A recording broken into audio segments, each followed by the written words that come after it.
YouTube, Let's do it. what's good? See you later, gaming here. Welcome back to another episode of the Game Lounge podcast. Rocking with me today is my co-host with the most, Jordy. Can I get your opening statement, Jordy? Yes. So that's my opening statement. Love it, short and sweet. That's Um, it. oh, what's my opening statement? I didn't prepare for this either. Yes, sir. That's the best I got. This is good. If you guys are watching this live on Jordy's channel, twitch.tv/Eeenaa, thank you for joining us. If you missed it and you're watching us on YouTube, thank you so much for tuning in. We've had really good watch time hours and viewership numbers on the podcast as of late, so we really do appreciate it. Even if you just lurk in the chat, we love to see it. So today we're going through everything PlayStation State of Play and the recap of everything that happened at the event in the past week. I guess we'll start off with sort of the opening of State of Play. They opened up with the Crash Bandicoot 4 update for PlayStation 5 and just sort of announced some of the new like tech features for Crash Bandicoot 4. So obviously sort of like the standard run-of-the-mill stuff for a PS5 game with 4K 60 FPS and some 3D audio if you have a compatible headset that goes with that. So any headset. Yeah. So what a lot of people don't know or realize is that the PS5 on a hardware level does 3D audio for your headset. So like you get extra benefit from owning a 3D headset, but it will do 3D audio. It will like make up a virtual 3D audio effect for your headset. So if you're like not in the market for buying something brand new, don't worry about it. If you're one of the lucky few who does have a PS5, or if you're going to get one in the future, and you're worried about having to buy a brand new headset for this 3D audio, on a actual fundamental system level, it actually does it for you for your headset. So, yep, also good to know. Okay. Also, we're already branching, right? I'm already it's not even going to be close to the field of it. But so at the moment, right, the big thing is like 4K, Yep. 60 FPS.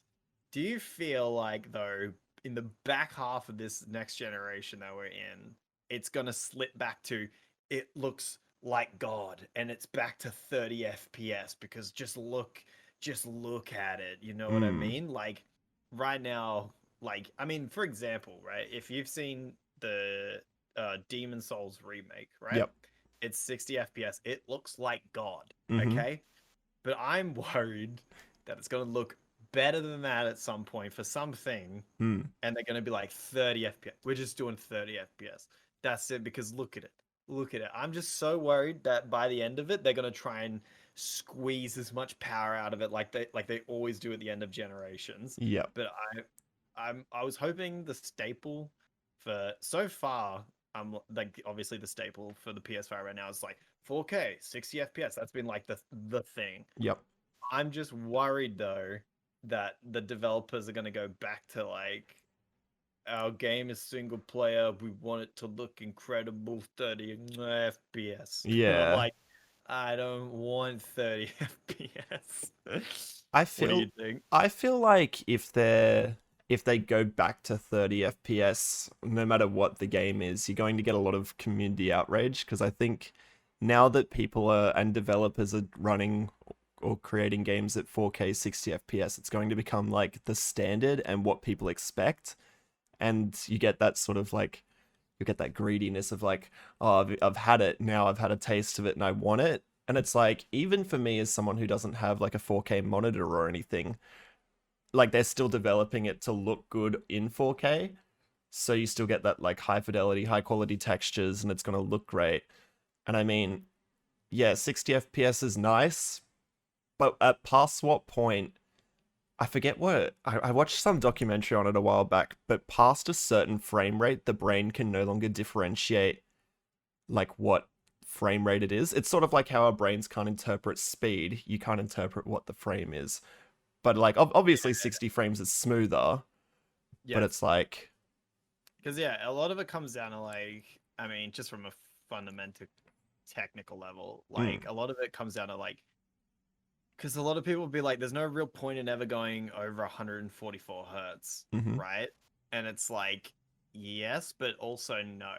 Like, if you go to a 280 hertz monitor, basically the game just looks smoother, Yep. right? In a way, your brain can't tell the difference, but the difference it can tell is that the animations which you're seeing are smoother Yes. because it's translating it across at a much faster rate, right? It's able to process that many more frames in a second, which makes everything seem smoother. Because yeah, you're right. Once you get to a certain frame rate, the eye can't tell the difference anymore.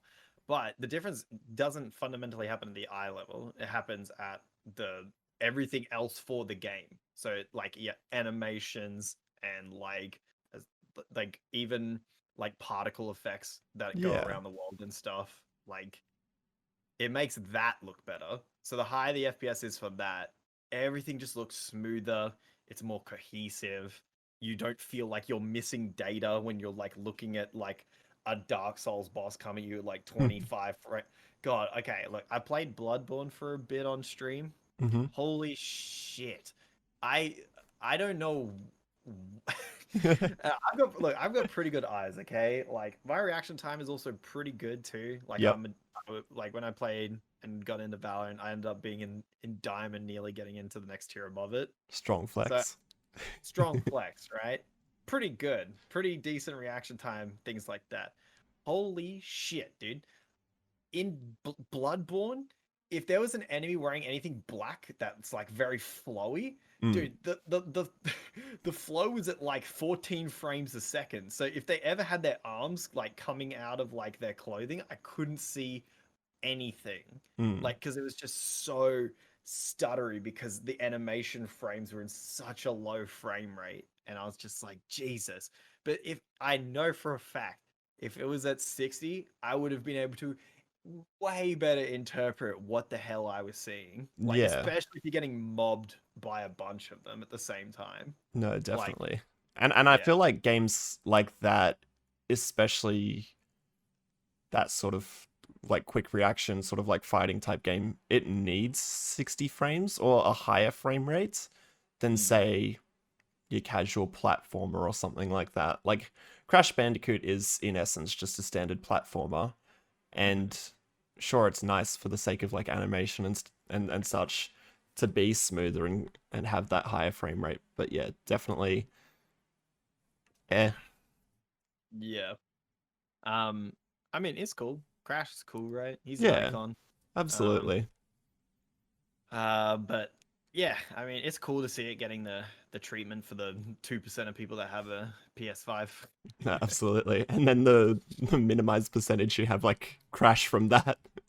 Mm, Yeah. yes, it's true. All But right. yeah. Next one. So Returnal got actually a New gameplay trailer. gameplay showcase. I was pretty interested in it. When just from an interview that they did a while ago, Hmm. last time they showed just the cinematic trailer of it. Yes. It was kind of hard to understand what it was really going to be gameplay wise, but they did. One of the guys from House Mark, Mark, is it Marquis or Mark? Mark, I think. Just Mark, yeah. Yeah. Um, one of the guys was just like, "Oh, it's kind of like a roguelite." And I was like, Mm. "What?" I was like, "What the fuck do you mean it's a roguelite?" And then he explained it a bit more. I was like, "It's kind of cool." Hmm. Um, it's cool that it's a roguelike that's gonna have like a very in-depth story, it seems, which Yes. is one of the weaker aspects of roguelikes because generally, like they're a roguelike. It's more about your gameplay systems Mm. and the combat and your synergies. Obviously, Hades has been quite a difference in terms of that. The story is, I would say, just as much as an integral part of that roguelike as is the mechanics of it. But you know what I mean? Like Yeah, Gungeon and Isaac sort of has a story. It's kind of more like lore, I would say. Um, definitely. but the focus on story for this and them really going hard into it with like those like almost like break sections, it seems like, where you have like these vivid nightmares that have manifested in this realm of wherever the hell we are. So, and then, dude, did you get big PT vibes when she went into the house? I did, I was yeah. like, it's like Kojima-san, he's back again. But yeah, no, the gameplay looked pretty cool. I like that it's a roguelike. It gave me really big Lost Planet vibes from the creature. I don't know why. No one remembers that game, I'm sure. But some of the creatures just remind me of like Lost Planet meets what's that fucking film with Tom Cruise in Oh, it? It's like the time repeats. Like he Edge died. of Tomorrow? Yeah, you know, like the alien things from that. Yeah, yeah. They kind of remind me a little bit of that. Yeah.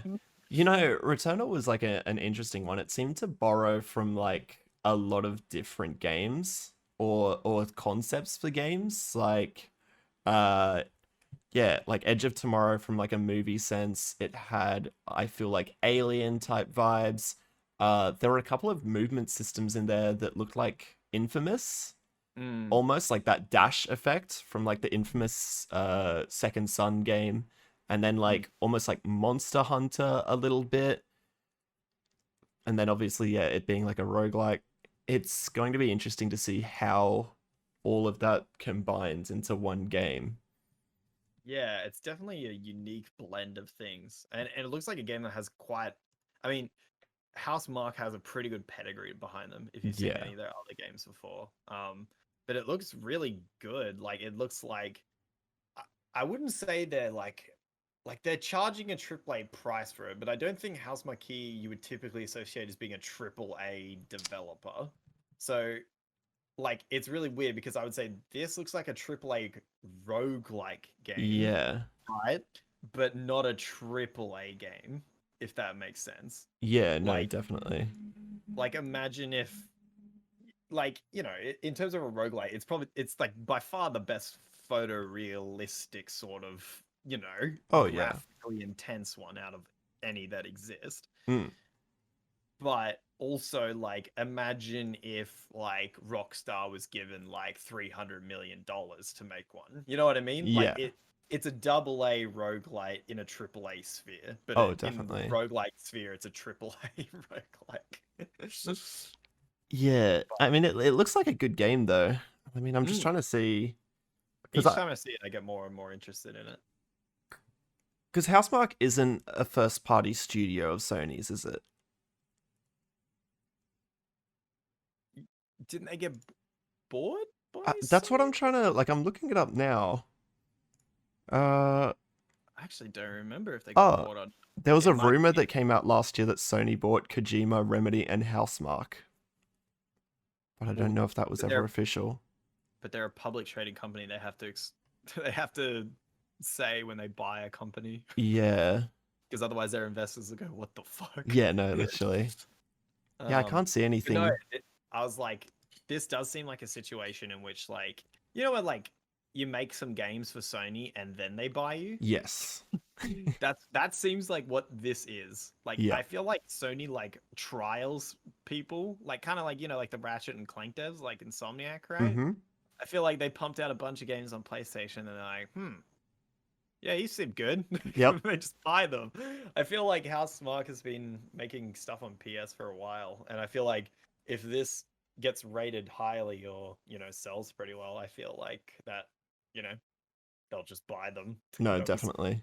they'll just acquiesce them into the another studio that's just gonna make exclusive PlayStation games. Yep. I could definitely see that happening in the future. Yep, for sure. But I like it. I like the look of it. So just be a It's matter definitely of cool. what it's like when we actually get some actual gameplay behind us. Like obviously that was a cool trailer and stuff, but Some yeah. more gameplay, Yeah, definitely. like a gameplay of a like a level. Yeah, absolutely. Yeah. Mm.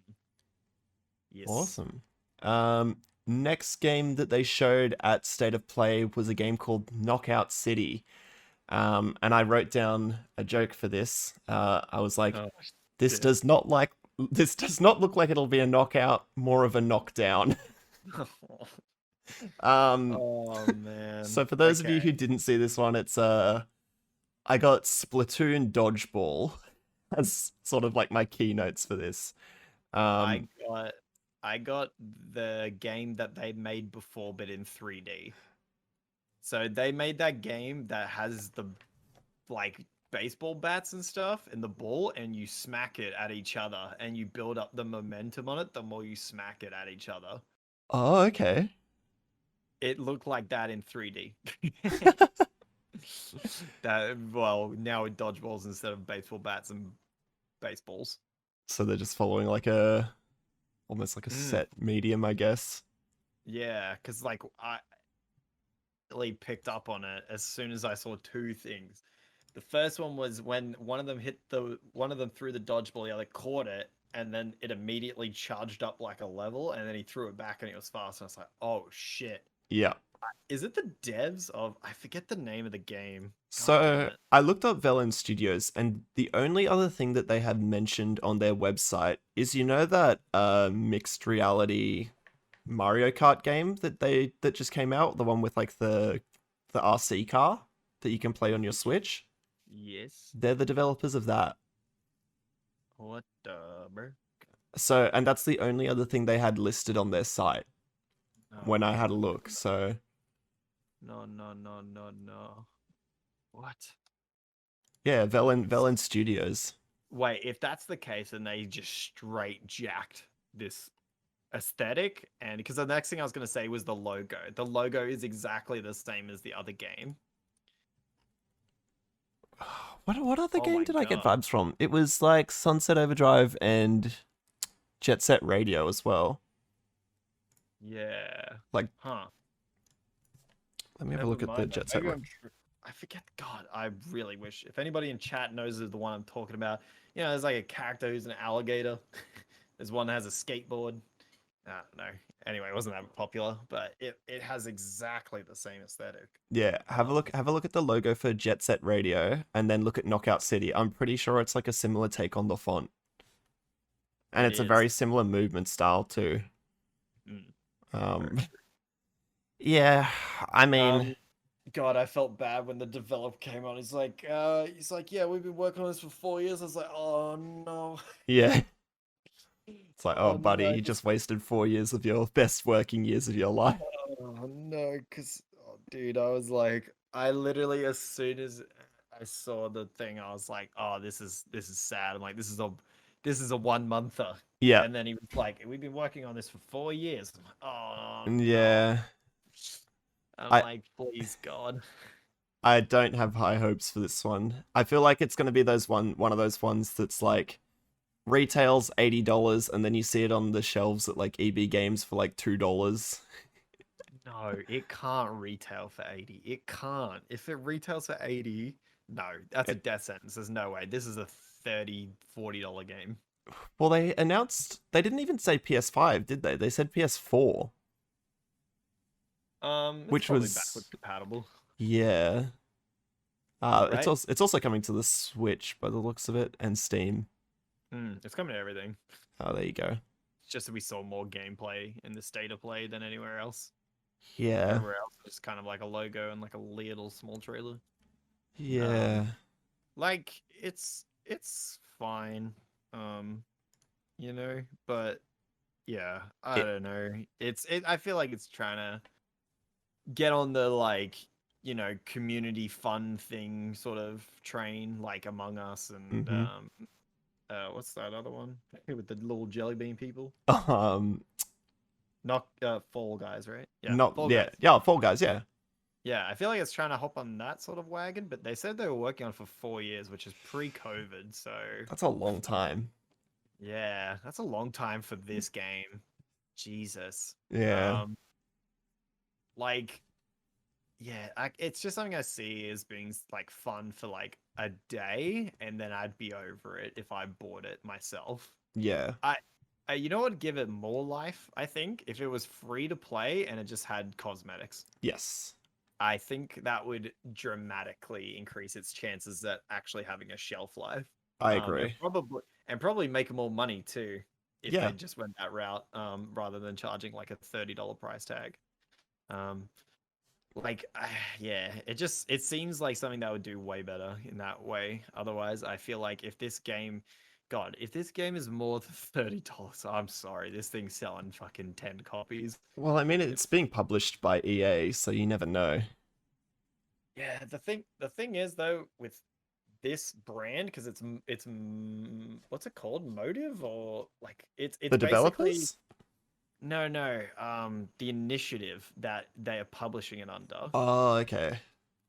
is basically the best in the industry for indies, like actually, Okay. like this EA like branch for indies is actually like the best in the whole thing, which is crazy. Oh. Yeah, it's kind of wild. I never thought I would say that about EA being the best at anything, but here we are. It's a rare compliment. Very. All But right. yeah, I agree with you. Free to play, and Yeah. that'll do it. Are you actually have the full order? Is this are you going in complete order of when they were shown? Yeah. Okay, cool. You can keep running it. I think mine's slightly out of order. Okay, cool. Yeah, next game that showed after Knockout City was a game called Sifu. Mm. May have butchered the pronunciation on that. I always Nope, do. you got it. But it looks really really good. It's sort of like got this cell shady type vibe. It's almost like, how would you say it? We saw a bit of a fighting mechanic, like a beat 'em up style. Some of the like Corridor brawler. yeah, corridor brawler. Some of the like mechanics I saw like reminded me a bit like Sleeping Dogs, with some of like the environmental attacks and stuff like that, and sort of like the Asian backstory. But to be honest, this is one of the games that I think intrigued me the most at State of Play. Um, in Yes. terms of gameplay, obviously we only saw like that fight in different sequences and scenarios, and the character sort of got a bit older as each stage went on. But I'm keen to see what the actual story is and if there's any other gameplay mechanics apart from the fighting, because the fighting looks fun as hell. If so, do you know the pedigree of these guys? I don't actually. So they made Absolver, which was that hand-to-hand combat karate or like Ah, martial arts based game with the masked people. yes. They made that game. So Okay. basically, this just feels like it's going to be a heavily polished, stylized, another kind of brawler game from those guys. Yep. But I love the aesthetic of it and um the concept of fighting in tight spaces. Mm-hmm. That's usually not very explored in brawlers. Most of the Mm-hmm. time they're kind of like very open areas because like people feel very suffocated, but the combat looks so tight, like that Yes. you really use the environment to your advantage, where in those games it's a hindrance. Like if Mm-hmm. you back yourself in a wall, you're like, ah, like I can't do anything here.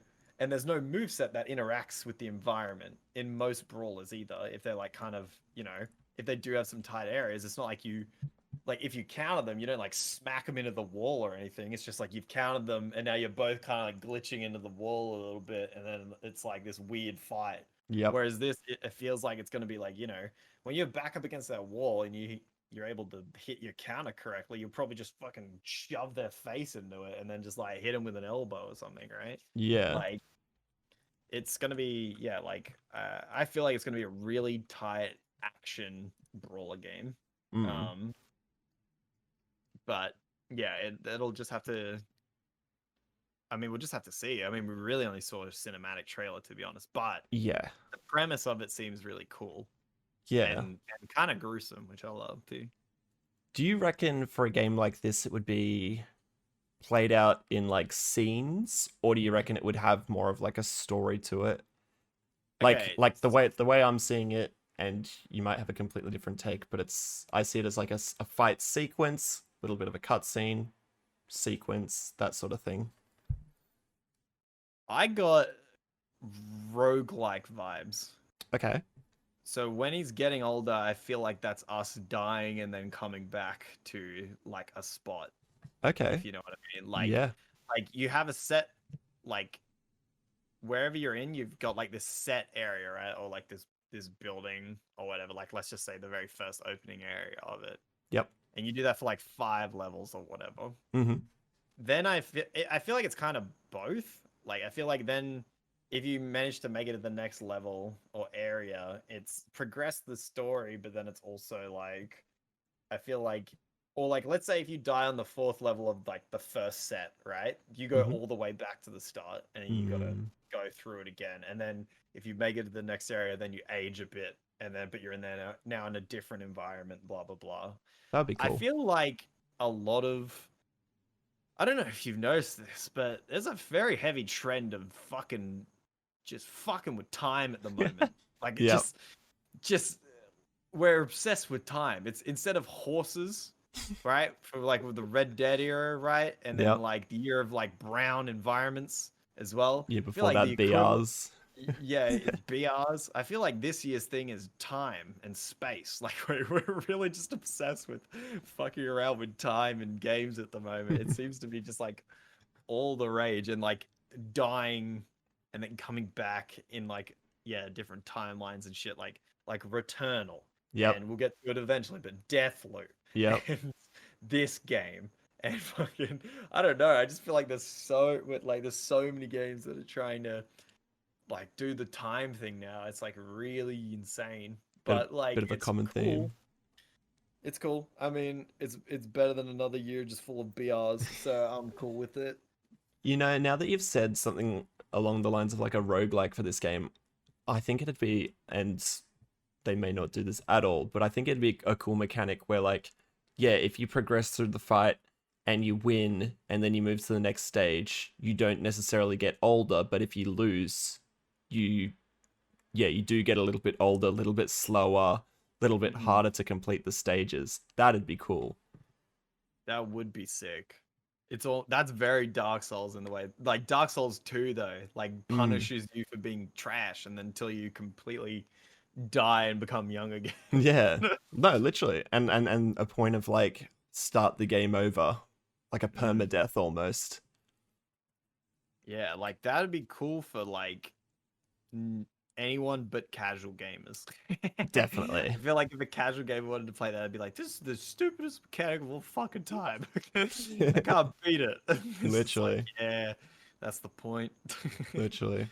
But But no. I mean, Absolver wasn't easy. Absolver was pretty deep. Like that was like a thinking man's brawler. Mm. Like you, when you were like fighting people, you really had to think about like the stance you're in and what kind of moves you were using and how if they shifted their stance, like what you needed to go into, and like it was just kind of like this like rock beats paper beats scissors beats water beats fucking like there's just so many different stances in that game and like they all had their own move sets within the stances and like but then also within stances you then had orientation so then Mm. like you could switch to like southpaw or just like normal so depending on like what kind of person you were coming up against it might be easy to go southpaw on them instead like it was so deep and I imagine this game's going to be kind of the same Yeah. like maybe a little bit more streamlined. It depends.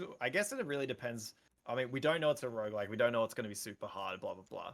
It depends what kind of audience they're going for. Mm. If they're trying to keep that same audience as Absolver, which was incredibly niche and for people who really love the challenge and mastery, Yep. cool. Otherwise, I can also see it being a very streamlined counter experience, maybe with some like directional analog stuff as the complexity of it, maybe. Absolutely. Yeah. I could see that. But no, definitely one of the most sort of intriguing games of this state of play presentation, in my opinion. Um, so very keen to see a bit more about this game for sure. Um, Next one that was presented was Solar Ash. So this game is another published by Annapurna game. So obviously Jordy and I were talking a lot about these guys in the last podcast. They don't miss. Nah, they're Telling you, good. they don't miss. Annapurna do not miss. It's fucking crazy, dude. like what you should do is like type in Annapurna publisher and just have a look at the games they've published, and Mm. every single one of them is just a fucking gem. It's Yeah. crazy. It's crazy. Now, before we talk about this game, I want to get your first impression of another game that it looks like. Okay. What do you reckon? You mean like Jet Set Radio? You think Jet Set Radio? Well, the skiing, dude. My man. Interesting. And Jet Set, and that one where you can like inverse yourself. It was on the Vita. You know what I mean? Gravity. Oh, Gravity Rush? Yeah, Gravity Rush. Interesting. Okay, Those you got two very different picks than what I had. I had Journey. Yeah. Okay. Yep. So, I think like that little character looked very similar, but more like fluid movement and very quick, whereas like Journey was very slowed down. But again, another game that sort of very much intrigued me when I saw the gameplay for this one, and obviously it being an Annapurna game makes it like way like intriguing as well. It's also made by Heart Machine, the guys that made Hyper Light Drifter. Yeah, So, and the color scheme is very Hyper Light Drifter. very. No, this game is like there's two I'm thinking about, and this is one of them for like my pick of the show. Yep. This game looked awesome. Mhm. Just the speed. Yep. God, I just love when games focus on movement because it's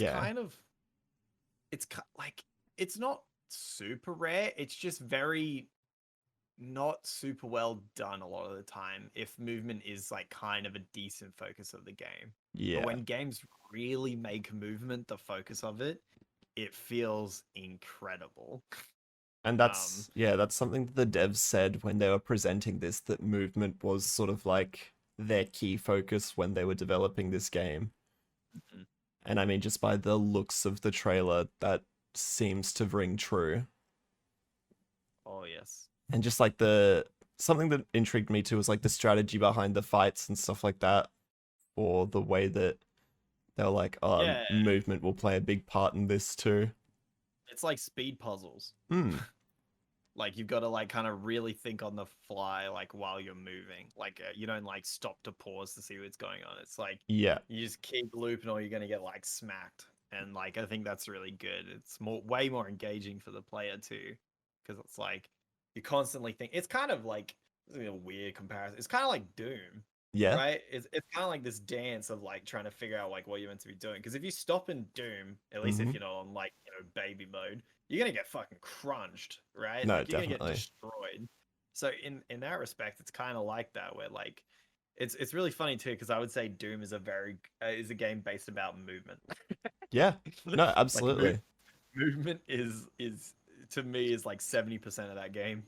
No, absolutely. And I feel like in this game in particular, it's going to be less about your character's brute strength and more about how well you can finesse your movement and get in like pot shots and stuff like that.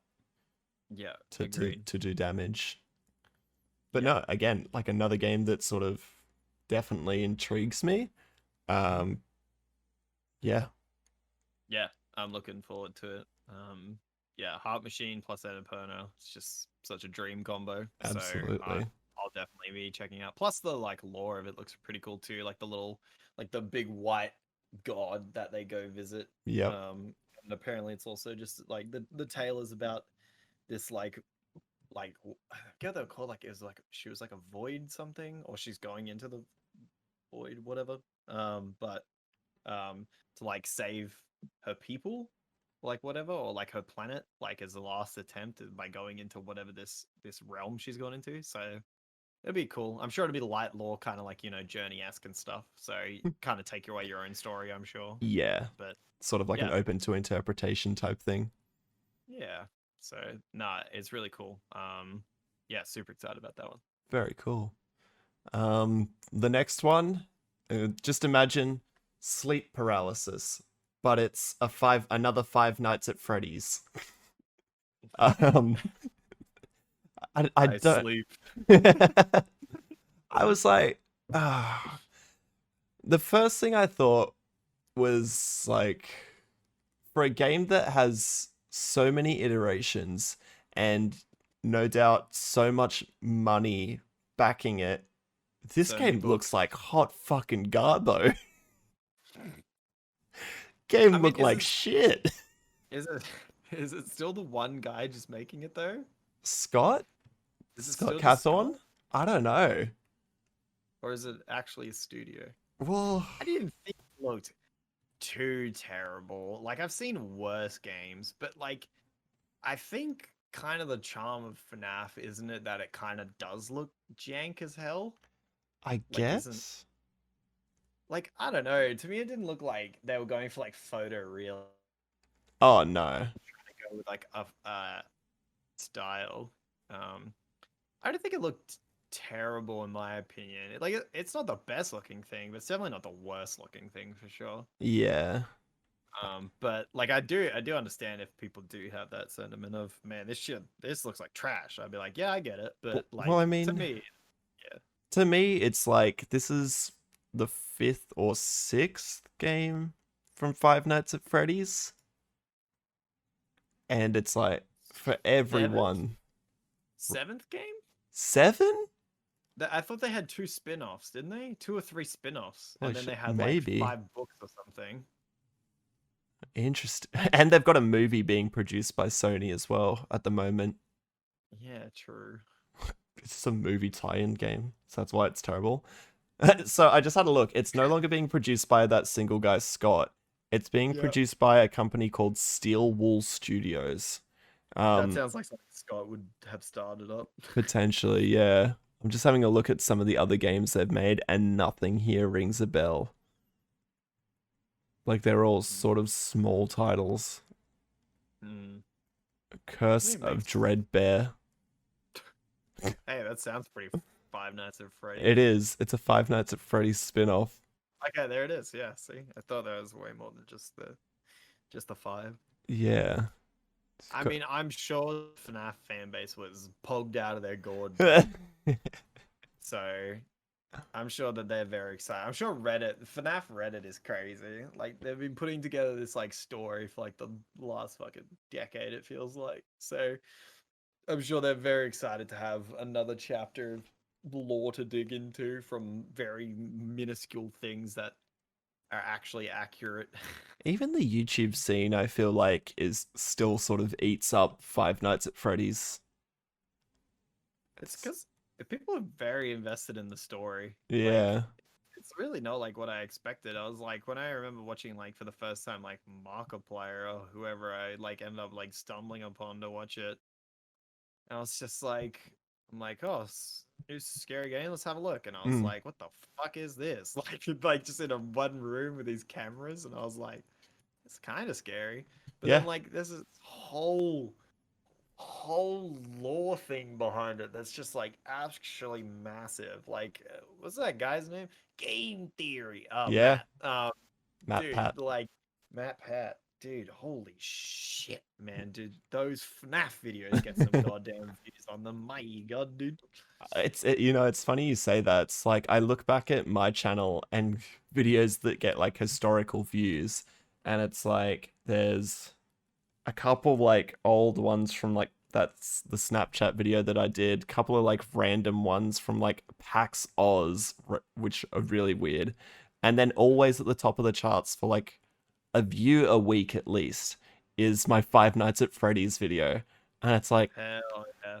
it's Thank them why for the AdSense.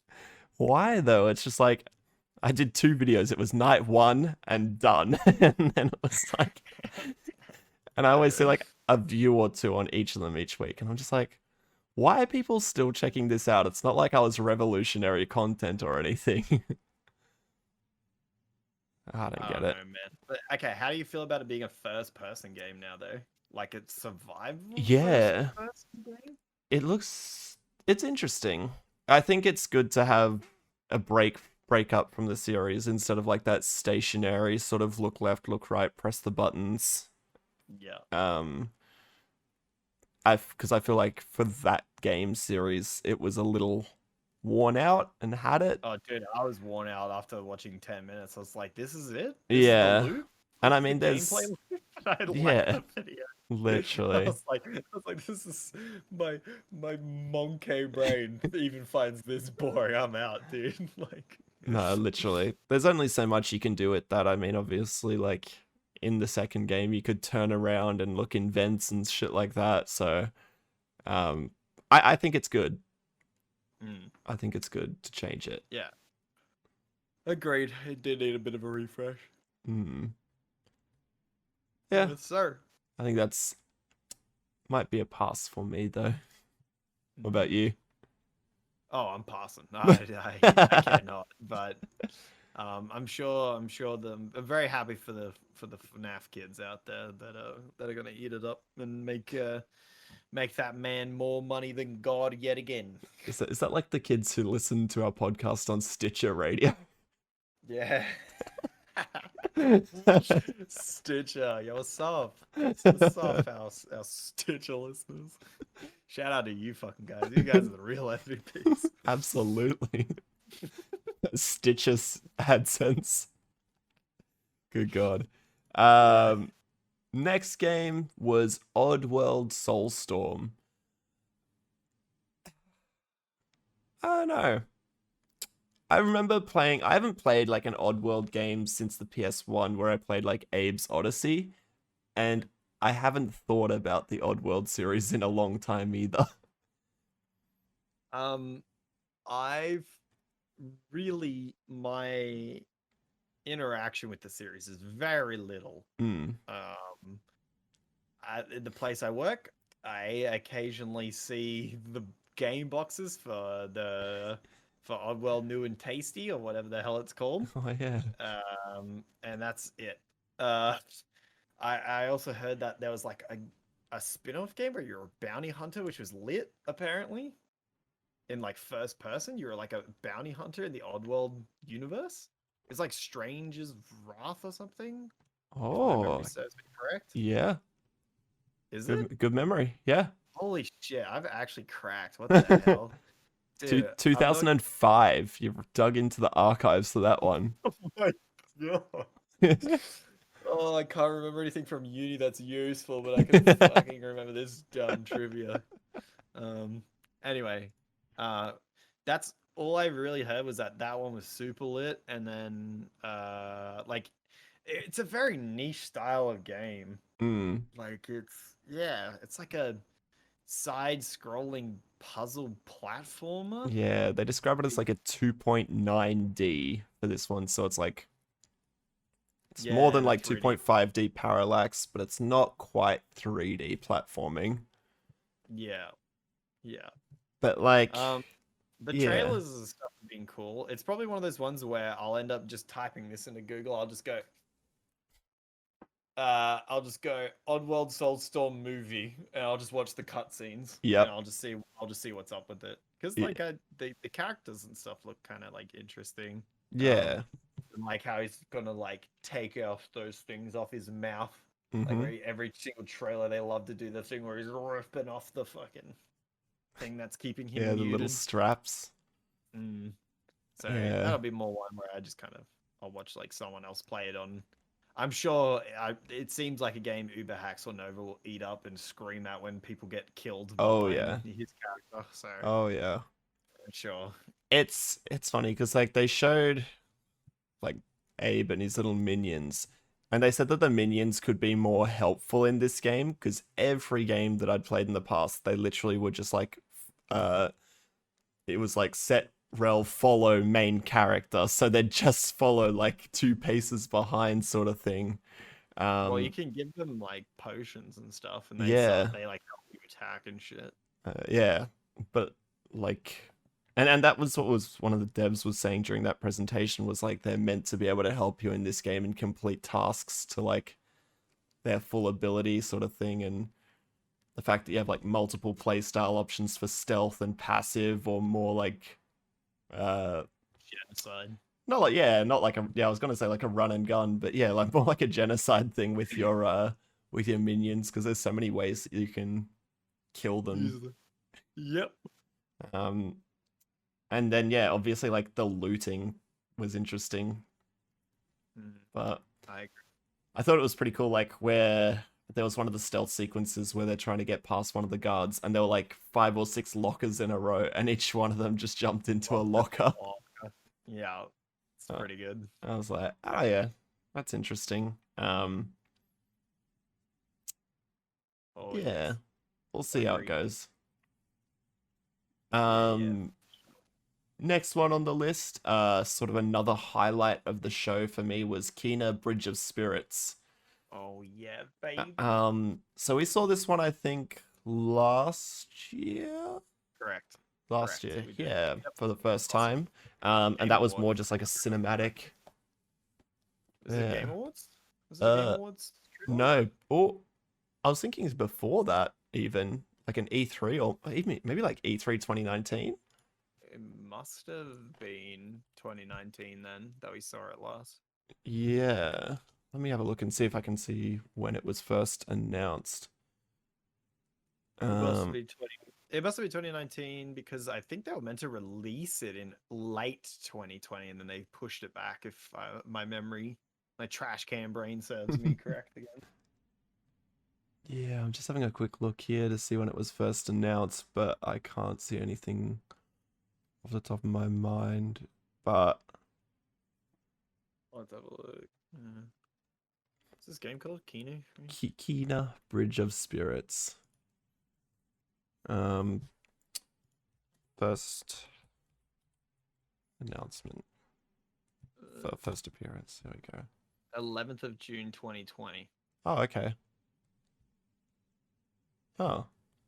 Was it State of Play last year? Yeah. Oh, okay. There you go. Yeah, I think because that was a cinematic trailer last year from memory, so this was actually good to see a bit of gameplay out of it.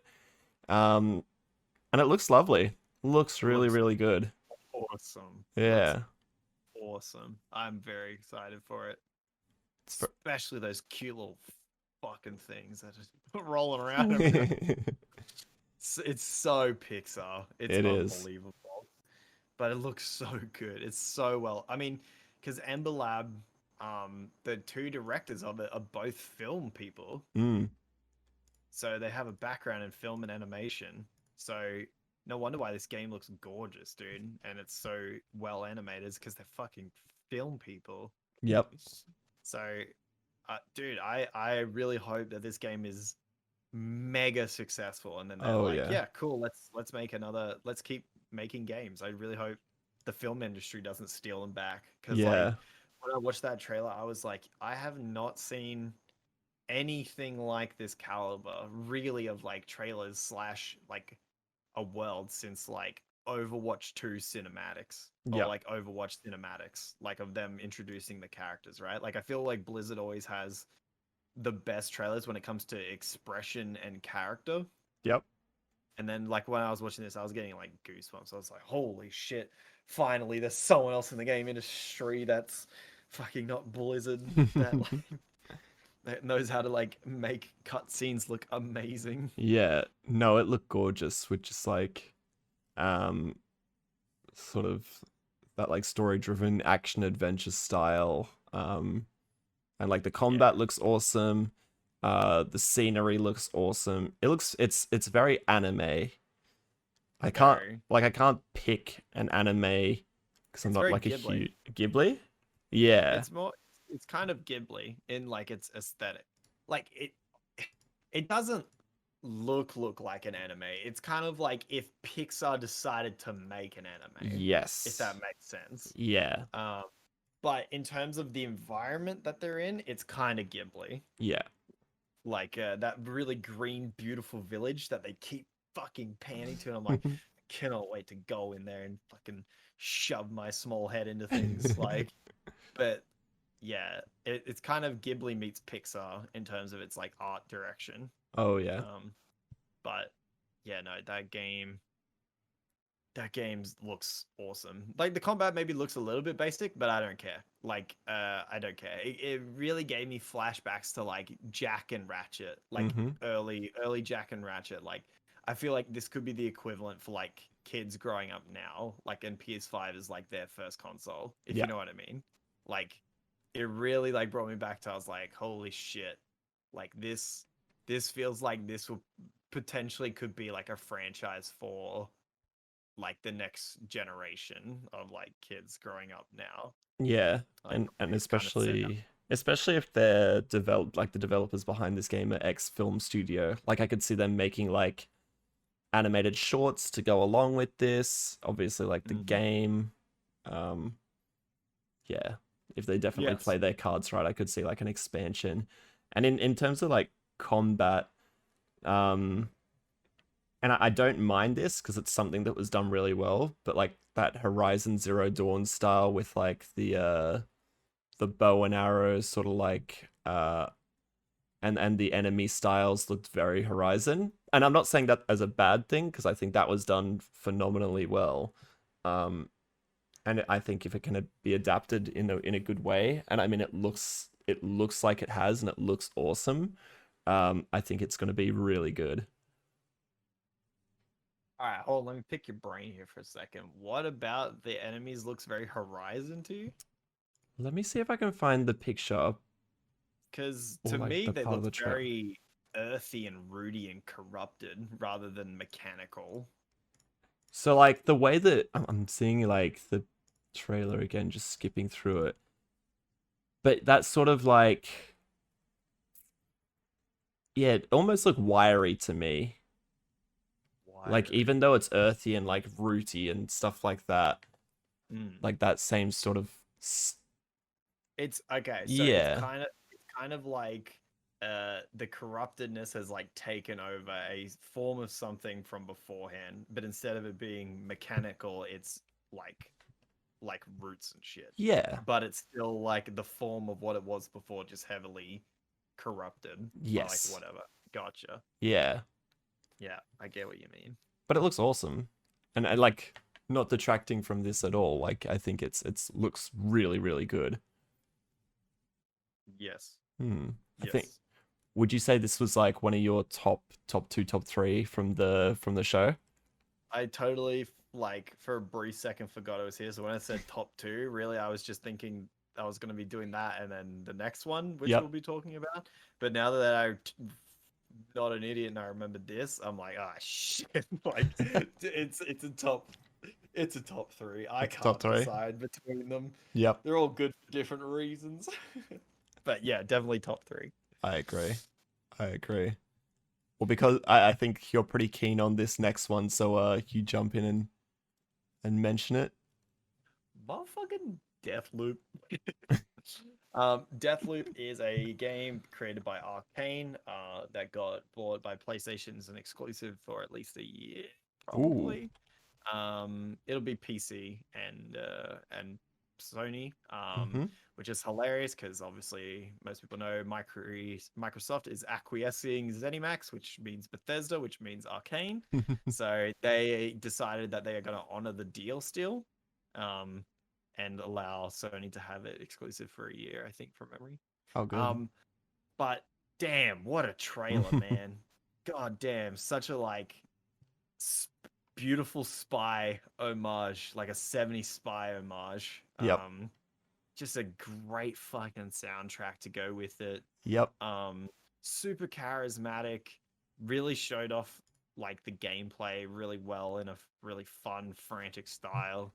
Um, a lot of people, well, maybe not a lot, but there's a couple of people who are very much hating. They think that the art style has no cohesion, and I really disagree.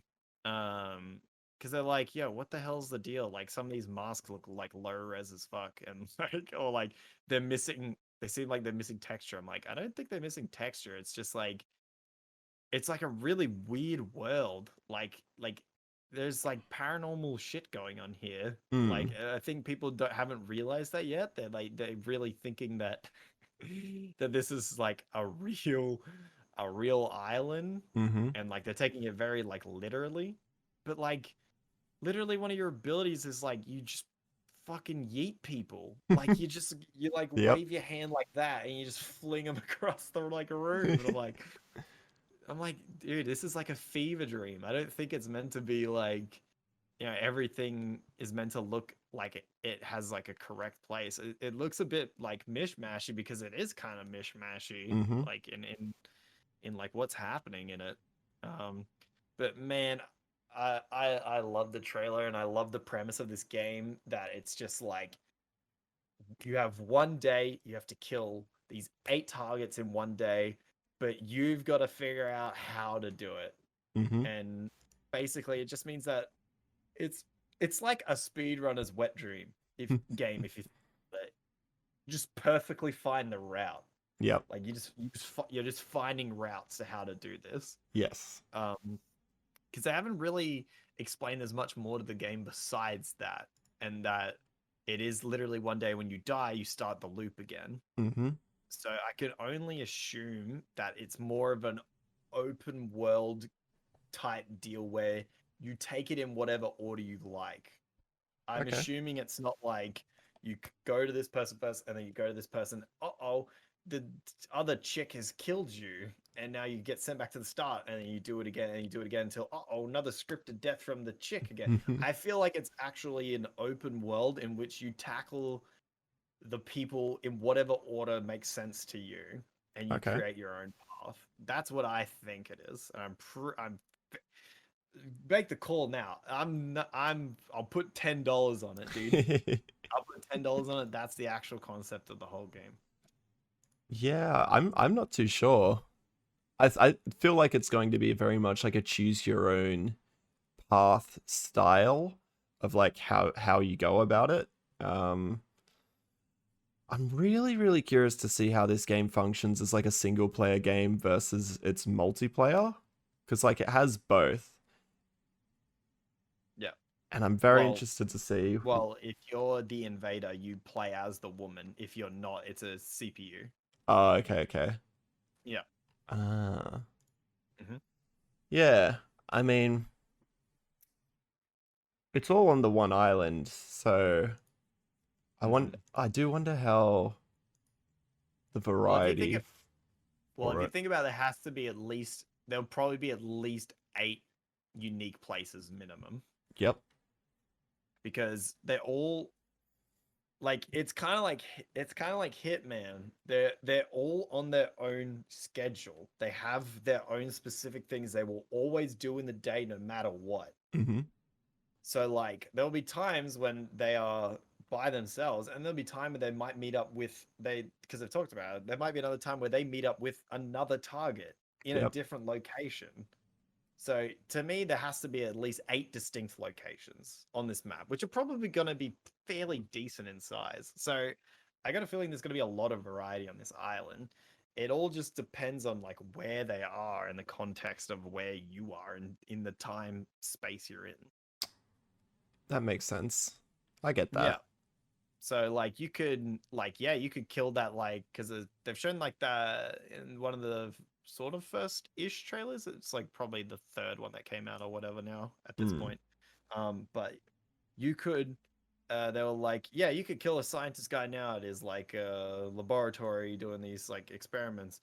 Oh, I do remember seeing that he got an invitation to the party later, and then he goes to the party and there's like another target there, so you kill them both at the same time. So instead of killing him in that time, you're like, oh wait, now I know there's going to be 2 of them there at this time, so I can use that time earlier in this thing to go somewhere else to kill another target, rather than having to worry about either of these 2 pecker heads because I know they're going to Yep. end up in the exact same place.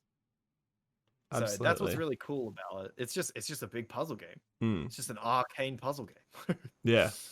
Yeah, but it's No, really very cool. fucking sick. The guns look awesome. The powers look sick, dude. I just love, God. Just anytime I can just yeet someone, just like blast them with a shotgun, just get out of here. Yep. Like, it's just so good. I knew like as soon as the like I've seen this game mentioned before, and but like as soon as I saw the trailer again, I was like, oh, I knew you would froth this because it's very like BioShock. It's very like Dishonored style. Like obviously like takes from Dishonored because it's Arcane Studios, but like yeah, as soon as I saw it, I was like, yeah, I know you're gonna froth this. Yeah, it's just really cool to see like the DNA of Dishonored like translate into something else that's like not Dishonored. Like it's like like you can stealth, obviously. Like they've shown segments where like they've gone quiet and stuff. But if you want to just full fucking action, man, like they've given you the tools to do Oh it yeah. too, where you could just go hella loud. Yeah. There was that but- awesome sequence where the guy was like running through the building, took out like one person, jumped through the window, took out another. Yeah. And I was just like, whoa, that's nutty. Yeah, no, I'm very excited for Deathloop for sure, man. Arcane could make any game genre, and I'd be immediately interested. Like, God, could you imagine if Arcane actually made a battle royale? That would be fucking sick. Actually, that would be actually sick. I would be so down. I think for like a battle royale in the Dishonored universe, or like the Deathloop universe. I honestly think Deathloop has the potential for like BR The more I was style. thinking about it, I was like, wait a minute, Deathloop Yeah. is actually kind of perfect. Because I mean, how many people? 8? Like you'd think for multiplayer it would be 8 people. It depends. Like if they made a big enough map, I just think that their mechanics lend themselves to like really good like gunplay slash like, but also like powers and shit too. Like maybe you'd have to go to like specific places on the map, but you get like blink and shit or like whatever. Like just it would just be chaos, but it would just be so much fun. No, definitely. But, very cool. Yeah. And this is the final boy, right? Yeah, to wrap it up, this sort of had it had two placements in State of Play. So we just sort of decided to wrap it up into one. This is the Final Fantasy VII remake. So obviously, as it was an end of generation title, it's coming to the PlayStation 5. Obviously, with sort of like that standard upgraded textures for the PS5. And from the trailer I saw, it had a lot more like fog and lens flares, some like dynamic lighting, and a photo mode because, of course, it does. 60 FPS. And 60 FPS, yeah. I mean, all the standard stuff that you expect with a PS4 to PS5 port, very similar to Crash Bandicoot and stuff like that. And then the other sort of key detail that they added was there's a brand new episode specifically coming out for the PS5 with Yuffie and Sonon. Dude, how pissed would the Final Fantasy community be that like not only do they have a 2% console, they've only got it exclusive for people 2%. Oh my god. Yeah. It's just a fucking tragedy. I feel like Yuffie is one of those characters who's pretty popular in the Final Fantasy universe too, where it's like I really don't know that much about the Final Fantasy universe besides like Cloud and this is the guy with the white hair and the katana. Sephiroth? That's the one. Sephiroth. Yeah. So like I feel like Sephiroth, like Cloud, Leon, Yuffie, Tifa, yeah. Everyone froths like Barrett? Tifa, Yuffie. Yeah, Barrett was from 7. Yeah, he's the one with the machine gun arm, right? He is, yeah. Yeah, I mean, they didn't give a whole lot of details as to how long or what this story's going to entail. They left it pretty ambiguous in terms of what it would be. 4 hours long. 4 hours? Yeah. I'm gonna say it's gonna be 4 hours long. Yeah. That's probably like a pretty healthy amount. Maybe 3. 3. Yeah. Surprise me. I mean, this seemed like a bit of a throwaway type announcement, to be honest, and it was kind of their wrap up for the State of Play event, which was kind of weird. Like they mentioned it early in the press conference with like the upgraded textures and stuff like that, and then they finished off with the Yuffie stuff, and I was like, oh, yeah, interesting. I wish they ended on Eeenaa. I think that would have been a much better ending. Yeah. I mean, given the fact that State of Play was only like, what, 30 minutes long? Pretty sure, yeah. Yeah, so it wasn't like I don't even think it was like a major game announcements event, because most of the stuff in this we'd kind of seen before. I think Oh, Sifu and Sifu. Knockout were the Nope, only not two. even Knockout. No, we saw Knockout from Nintendo Switch before. Oh shit, we did too. So just Sifu. Just Sifu. Sifu was the only new one that got shown here. Interesting. Yeah, everything else was more of a check-in. Yep. Everything else was definitely a check-in and pretty much a checkup. Yeah. Um, I mean, that being said, what was sort of like your key takeaways? What did you enjoy? What did you? How does this compare to sort of Nintendo Direct? Oh God. Okay. Well, for comparing it to Nintendo Direct, this is a 10. But if a solo on its own, it's like not bad. It's Mm, like pretty good. It's like a 7 or like a yep. 7.5. Like it's not like disappointing because like there's things in there I actually wanted to see more of.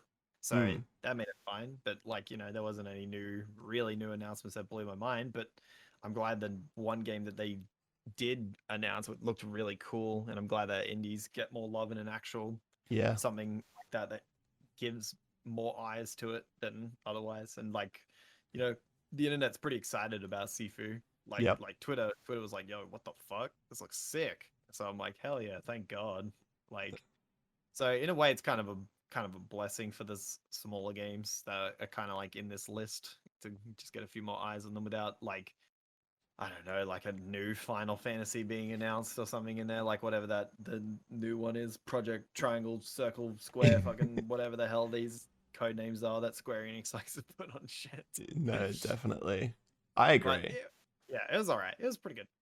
Yeah. I mean, it's like there's always that those memes that go around that I see with work where it's like that could have been put in an email.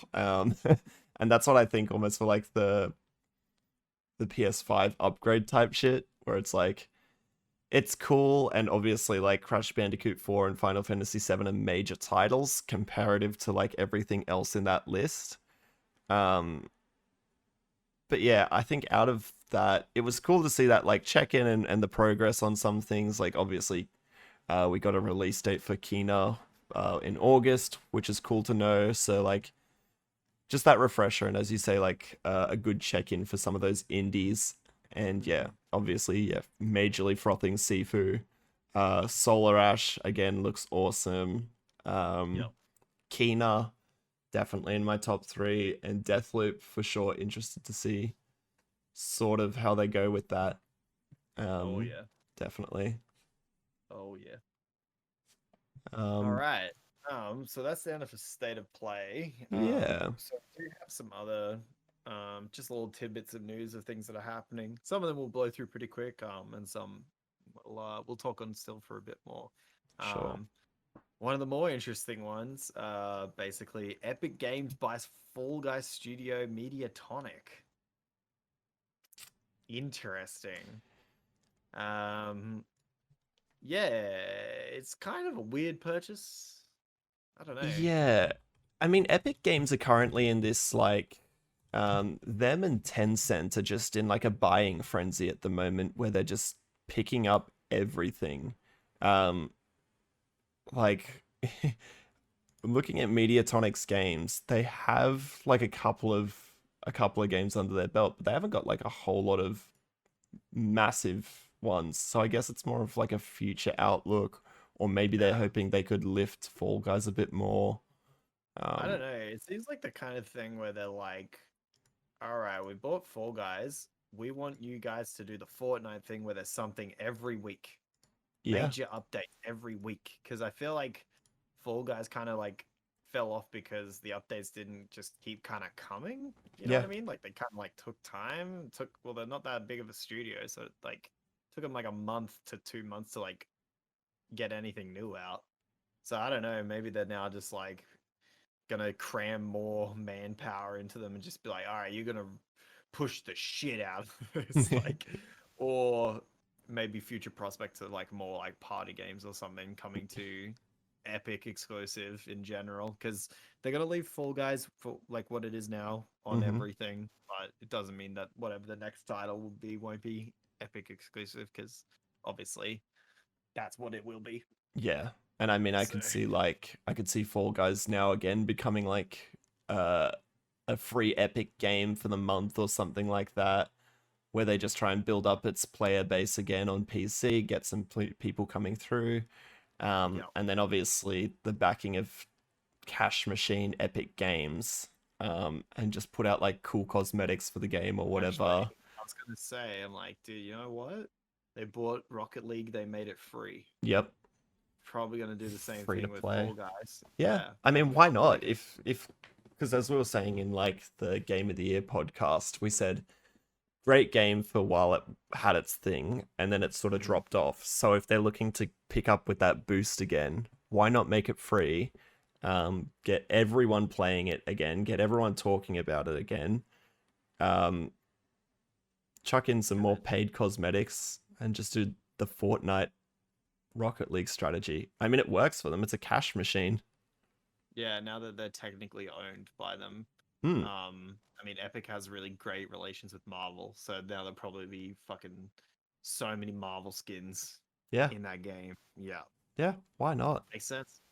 I could see that All right. definitely happening. Yeah. So that'll be an interesting one to keep out for. Mm-hmm. Next one. Layoffs hit former Vampire the Masquerade Bloodlines 2 developer Hardsuit Labs. So, don't know if you heard this, but Mm-mm. Hardsuit Labs, who was making the Masquerade Bloodlines 2, got completely taken off the game. Huh. Just completely. Um, so that game doesn't actually have a developer at the moment. Oh no. Um, and so that game was meant to be coming out this year. That's definitely not gonna happen. Delayed. Um, and yeah, now the actual developer Hardsuit itself is now laying off people, which fucking sucks. But Yeah. that's just a little sad note to throw in there. So not much else to say really, just kind of sucks. Yeah. That's no good. Um, yeah, not at all. Next one. A leaked Elden Ring trailer has surfaced. Oh my god, the FromSoft boys are creaming in their pants, dude. They're like, please, Mr. Miyazaki, just a little more. And he goes, all right, son, you can leak our internal trailer on your shitty phone camera. And there's a watermark all over the screen. Yep. Did you see it? I Did you see the did. leaked trailer? I did. I saw some like screenshots and stuff. I haven't seen like the trailer for it though. I watched it. It's like watching someone record a movie at the cinema. It's like why? Why would you do this to yourself? Like, is it really worth it? And apparently that trailer's from like ages ago. It's from a super early build of the game. So I'm like, and people are like, oh man, I thought it was gonna look like, you know, Demon Souls and next gen. I'm like, dude, what? It was always gonna come out on PS4 and Xbox. There's no way it's gonna look better than Demon Souls, which is made specifically for the PS5. Like, there is no way in hell. So So I just saw a video on YouTube and the description was Elden Ring full leak trailer footage, 112 seconds, 720p upscaled. Because I upscaled the first parts because they're potato quality taken from a Nokia in 2005. I respect that a lot.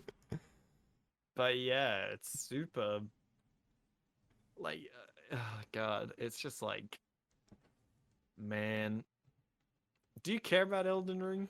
I've never played it. Uh, that's good because it hasn't Or like released yet. never like I don't think I've ever heard of this game before. But I'm It's looking at the from trailer and it it's looks from like something Soft's you'd like. next game. It's from Soft's next game. Oh, So okay. the guys who make Dark Souls, Yeah. Bloodborne. It looks very Yeah. that. Yep. Interesting. The more you know. Yeah, I just don't particularly like okay, I love the lore shit Mm-hmm. of the Soul series. I've played 1 and 2 and 3. I've beaten 1 and 2. Never got around to finishing 3. I beat Demon Souls on the PS5, the remaster. And then I Couldn't finish Bloodborne because good lord, it's too framey. But yeah, like I've played the Soul series quite a bit, so I'm not like a crazy veteran. Like I feel like people who play Souls just play Souls, and that's kind of like it. Yeah, Um, I'm like just cautiously optimistic, I feel that. like anyone should be for a game coming out. Mm. But man, people are really throwing this up in high regard because George R. R. Martin helped write it. Oh, there you go. Yeah, so it's Miyazaki and George R. R. Martin. That's a big So collab. it is kind of a big collab. Yeah. So I guess that's why people be going nutty. But like, yeah, I don't know. Like me watching that trailer, I was like, okay, I don't know what's going on here. It's too shitty quality. Why is Yeah. everyone losing their mind over this? I Obviously, mean, it's gonna look like a potato because it's from like 2 years ago. yeah. I mean, surely they've been Do you reckon they're still working on it, or do you reckon it's more of just like a Oh no, resurfaced? it's coming out. Oh yeah. Apparently Bandai Namco is going to be having a presentation in like late March or something or Oh April. shit. So currently they've got enough juice in the work to actually show, kind of like a Bethesda. You know what I mean? Interesting. So I'm sure it'll be a lot of anime games. Oh, it even has a They'll make release date No, of end of this year, no. allegedly. Yeah, that's a big no from me, fam. But yeah. Anyway, you can find the footage online if you really need to see it. I'd recommend staying away from it until they actually show it at the conferencing they're gonna do. Just wait till then if you can. Otherwise, you're just gonna be spoiling yourself with trash footage. So, and Yeah. not even correct footage. So, Yeah. next story: The Last of Us Part 2 secures a record 13 Bafta nominations. That's Good fucking insane. Good lord. The Wait, now is BAFTA just music? film and TV, I want to say. Wait, let me have a look. Shit, BAFTA? a lot of it must be just. British Academy of Film, Television and Arts. Is The Last of Us British? No. It's It must be in music categories, I feel. independent The British Academy of Film and Television Arts is an independent charity that supports, develops, and promotes the art forms of moving image in the UK. Interesting. Like, Anyway. I know BAFTA and the awards, like, obviously heard that name, and the face is pretty common, so yeah. I mean, 13. That's a lot. That's a That's fuck a off lot. number. That's a lot. That's a lot of nominations. That's If they don't walk home with 3 of those, they fucked up. that's insane. Like, I don't know what it is about the team at Naughty Dog and just producing and good games and getting like titles and stuff like that. It's ridiculous. And like, even for a game that say it got a lot of it got a lot of sales and stuff like that, but maybe the fan support wasn't there. It's still cleaned up in the awards categories. Got a lot of heat from Yeah. the community. So it's like to still be nominated for 13 BAFTAs, you got to be doing something right. How many of those heated things is just like is just dumb male gamers though? Yeah. You know what I mean? No, I feel you. Like I don't know. Like I've watched a few of the I've had the game completely fucking spoiled for me because I look, man, I played the first one. I couldn't give a shit. Like honestly, I get it, but at the same time, I don't get it. Like to me, like the first one's pretty good in terms of the fact that like I say pretty good because the story is great and the evolution that you see between the character of Ellie and Joel and the complexity of him as a man, of losing a child and then her slowly turning into the child, but then like, you know, all coming to a head at the very end with the really fucked up scene. Yep. But like the gameplay was ass. And if anyone tells me any different, you're fucking lying to yourself. The shit was ass, bro. It's like, God, if you played that game on PS3, you probably wanted to kill yourself as well, dude. Like, holy shit. Like, 24 frames a second. Joel's the world's fucking slowest man alive, trying to, like, pull his reticle onto, like, someone and shoot. And then when you shoot, the reticle bloom is fucking the size of the screen and it comes back into the center. And I'm like, Jesus, Joel, could you at least by the middle of the game have some fucking accuracy upgrades? like it's just like I because feel that. people, I don't know, people in the game are like, yeah, it's meant to be realistic. He's just a regular guy. He's not a trained soldier. I'm like, he's fucking killed 600 people by the middle of the fucking game. No, I feel that. It's Like he should have some accuracy about him now. that if I have like a major complaint about that game, because I replayed it last year, finding fucking parts to upgrade your weapons and like the pills to upgrade your individual stats, fucking impossible without a guide. And even with a guide, you need to do New Game Plus to be able to fully max out. It's Checks like, out. yeah. But yeah, I just don't find the gameplay loop to be very interesting. I think the world design is beautiful. I think it's first class. I think because we talked about it last time, but Yeah. world design's first class, environmental story is first class. The story itself in the first game, I think, is really good. Gameplay is fucking ass. I will have no one telling me anything different. Second game, story seems kind of okay, bit weird, sort of, kind of. Gameplay still looks like ass. Because it's still this game. Yep. Environment looks insane, audio design insane, music insane. That's just how I feel about the series in total. Like, I feel like the music, the art itself of it, and the performances are incredible. Yep. The game as a game itself sucks. anyway, I'm sure people in the comments on YouTube are not gonna like that one very much. But anyway, Too good. But yeah, insane for Last of Us to secure that many awards. Yep. Ridiculous. This one here's more of a discussion piece, really, about anything. Mhm. So I picked it just to lead into the discussion of it. So EA delays Need for Speed so Criterion can help with Battlefield. So right now, I believe there is 4 big dog studios, all working on this Battlefield game. Yep. So you've got DICE LA, and then DICE Stockholm, and then there's another DICE that's also working on it, and now this. Okay, Battlefield. I honestly see that. Care about Battlefield.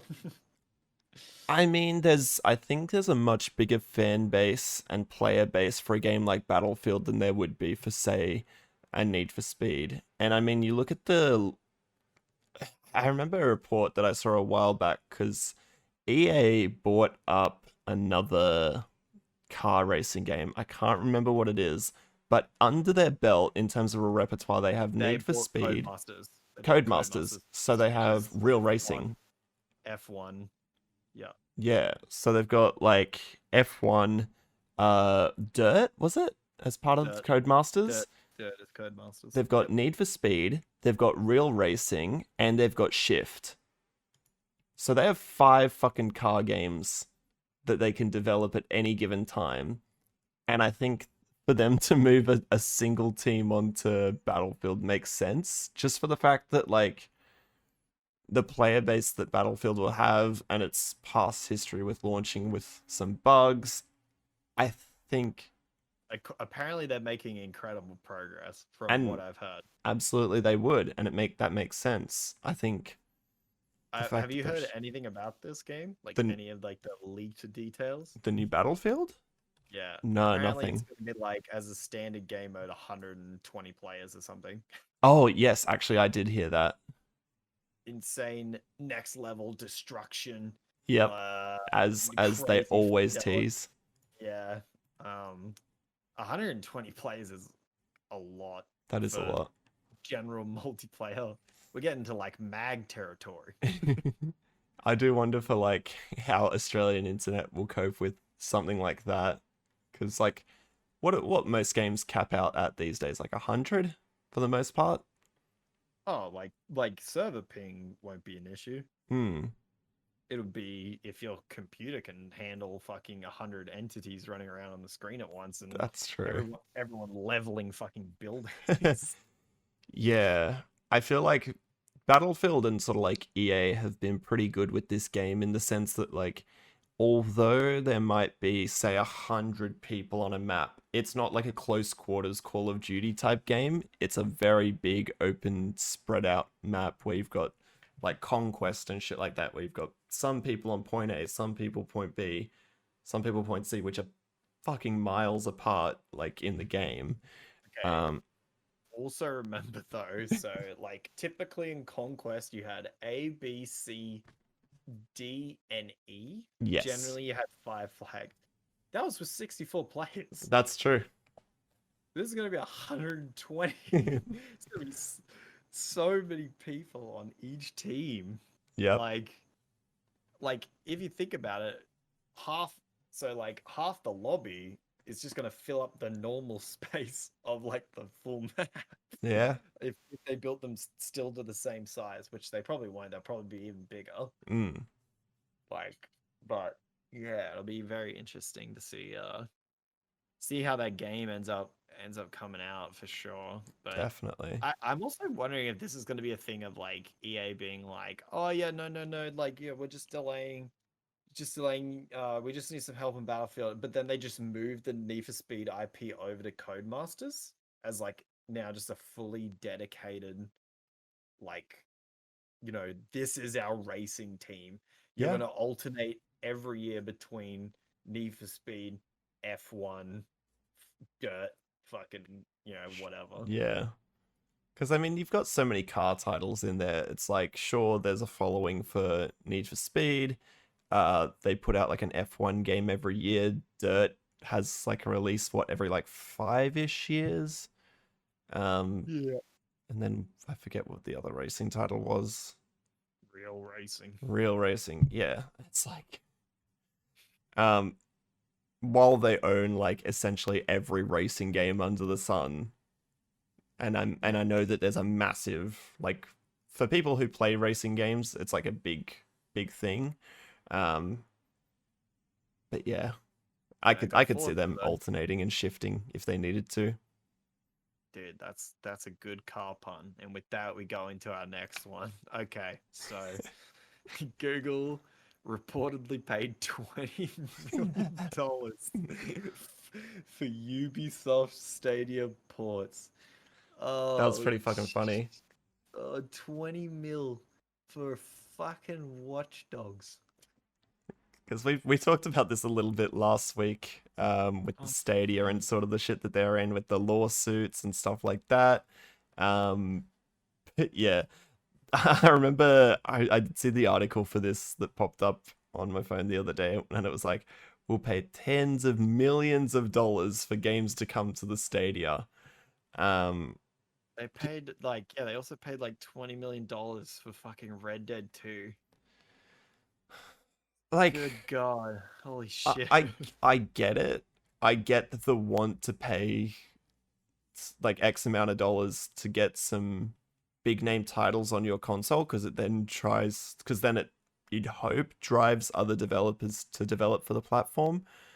But also, at what point does it just become like a money down the drain sort of scenario? Look, I don't know why they went. Okay, I think they went too balls to the wall to begin with. Okay, buying studios and then it's like wanting to force them into like AAA game development. Mm-hmm. If they were really serious about it, what they should have done was just like hire a bunch of people looking for fucking jobs in the game industries, putting them in small teams, like Yep. small creative teams, and just cranking indie games out. Just Yep.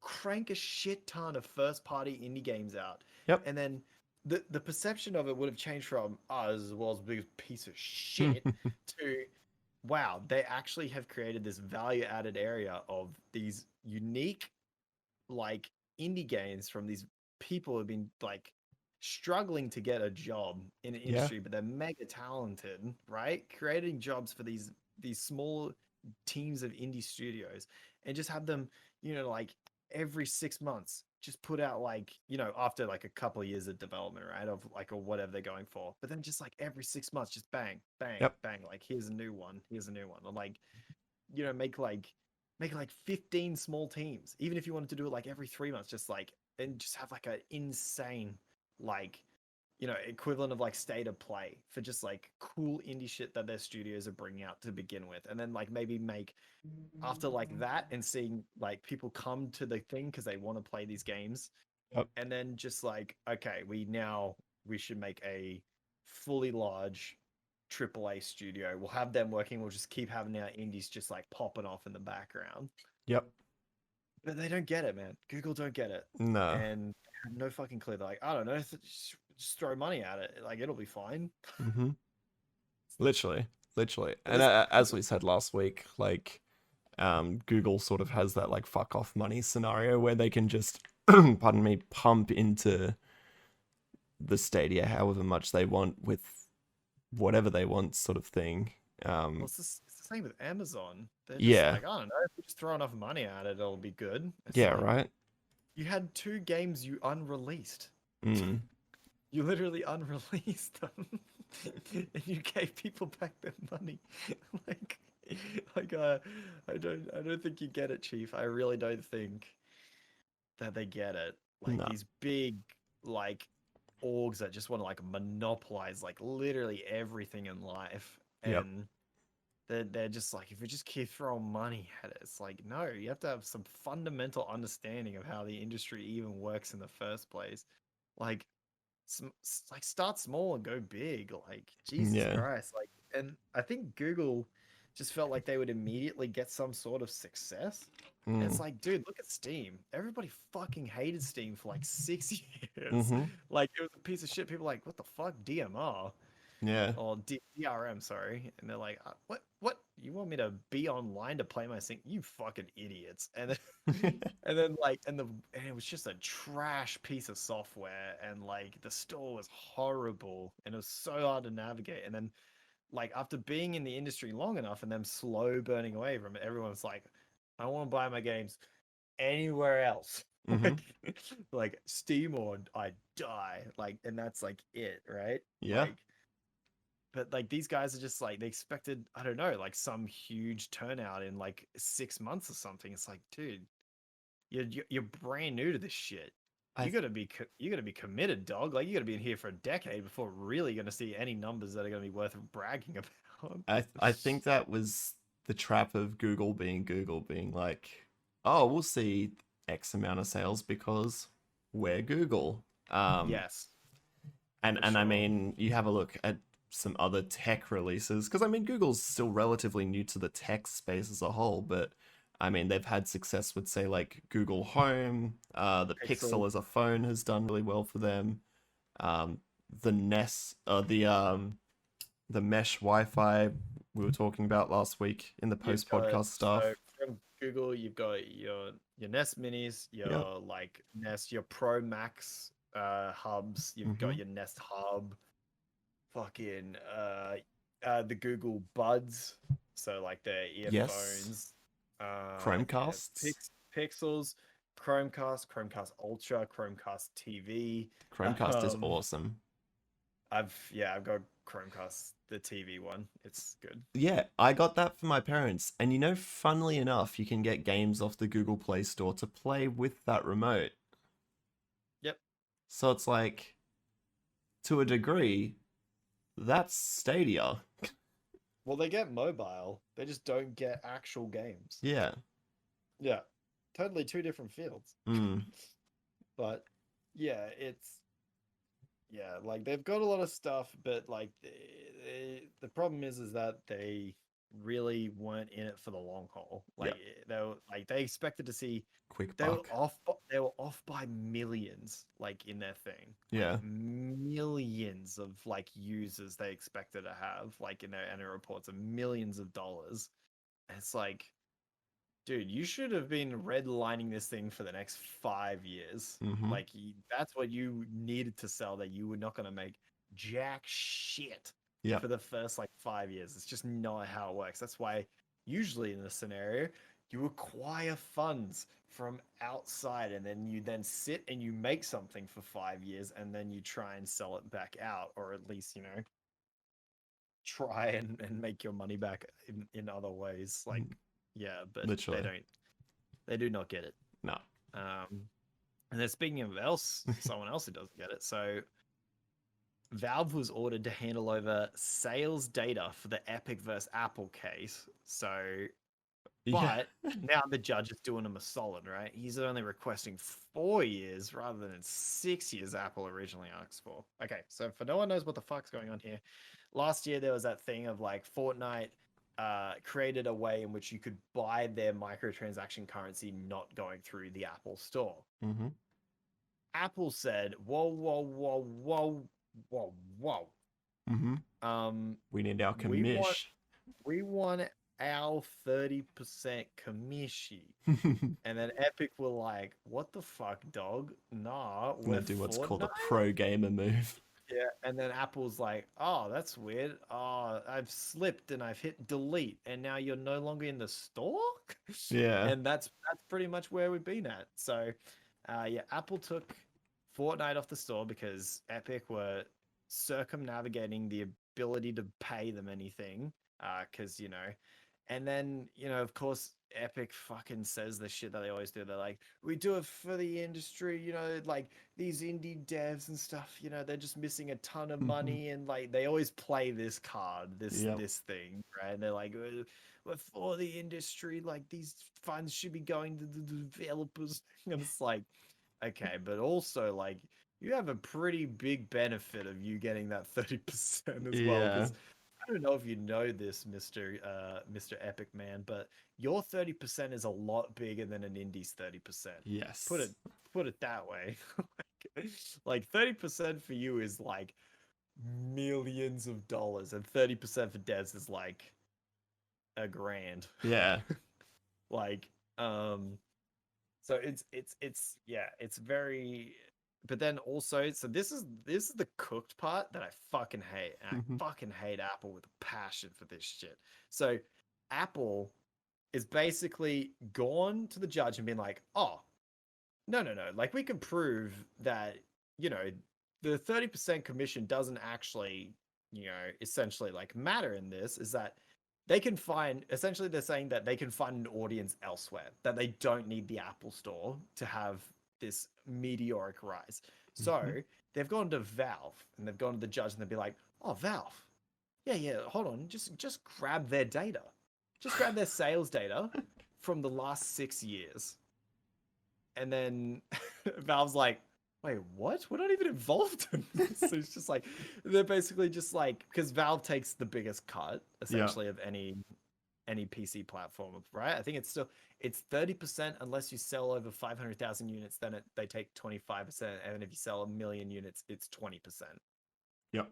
That's how it works. And then it goes from that way. So they take 30%.